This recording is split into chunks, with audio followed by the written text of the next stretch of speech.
భుజానికి చికిత్స చేయించుకునేందుకు ముంబై వెళ్లిన డిప్యూటీ సీఎం పవన్ కళ్యాణ్ త్వరగా కోలుకోవాలని ఆకాంక్షిస్తూ పిఠాపురం నియోజకవర్గంలో జనసేన నేతలు ప్రత్యేక పూజలు హోమాలు నిర్వహించారు. ఈ సందర్భంగా పలు సేవా కార్యక్రమాలను చేపట్టారు. డిప్యూటీ సీఎం పవన్ కళ్యాణ్ పరిపూర్ణ ఆరోగ్యంతో త్వరగా కోలుకోవాలని దేవుణ్ణి కోరుకున్నట్లు జనసేన నేతలు తెలిపారు.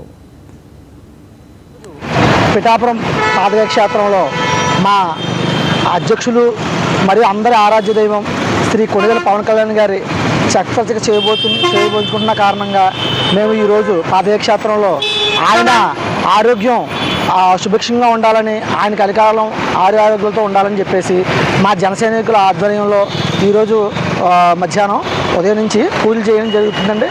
పూజలు మరియు అభిషేకాలు మరియు దేవుడికి అన్ని రకాల విధాలుగా మా నాయకుడి ఆరోగ్యం బాగుండాలని మా జనసేన ఆధ్వర్యంలో పూజలు చేయడం జరిగింది. మీకు తెలుసు, మన పిఠాపురం ఎమ్మెల్యే గారు, మన రాష్ట్ర ఉప ముఖ్యమంత్రి గారు శ్రీ పవన్ కళ్యాణ్ గారు ప్రజల అభ్యున్నతికి ఎంతగా పాటుపడుతున్నారో అన్నది మీకు అందరికీ తెలుసు. ఆయన నిర్వహిస్తున్న శాఖల్లో కూడా జాతీయ అవార్డులు కూడా చాలా వస్తున్నాయి. ఇవన్నీ ఆయన ఎందుకు చేస్తున్నారు? ప్రజలందరూ కూడా బాగుండాలని, మన దేశం అభివృద్ధి చెందాలని.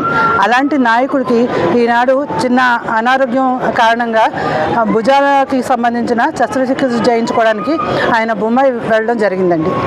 ఆయన తొందరగా కోలుకొని తిరిగి ఆయన దైనందిన కార్యక్రమాల్లో చురుగ్గా పాల్గొనాలని, మా అందరికీ కూడా ఆయన అన్ని విధాలుగా మమ్మల్ని అభివృద్ధి పదంలో నడిపించాలని చెప్పేసి పిఠాపురం జన సైనికులు, వీరమహిళలు, జనసేన నాయకులు అందరి తరఫున కూడా మేము దేవుణ్ణి ప్రార్థిస్తున్నామండి. మా ఆరాధ్య దేవుడు కొణిదెల పవన్ కళ్యాణ్ గారు అంటే ఈ మధ్యకాలంలో చాలా మంది అంటే చీటికి మాటిగా ఆయనకి ఏదో అనారోగ్యం అంటే అనారోగ్యం ఏం కాదండి.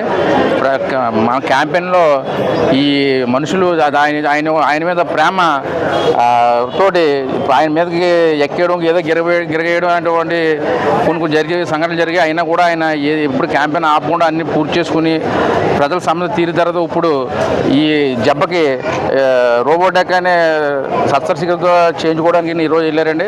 మళ్ళీ వారం రోజులు అన్నీ క్లియర్ అయిపోతాయి. మన ముందుకి మళ్ళీ ముందు ఎలా ఉన్నారో అలాగే వస్తారని చెప్పి అందరూ కూడా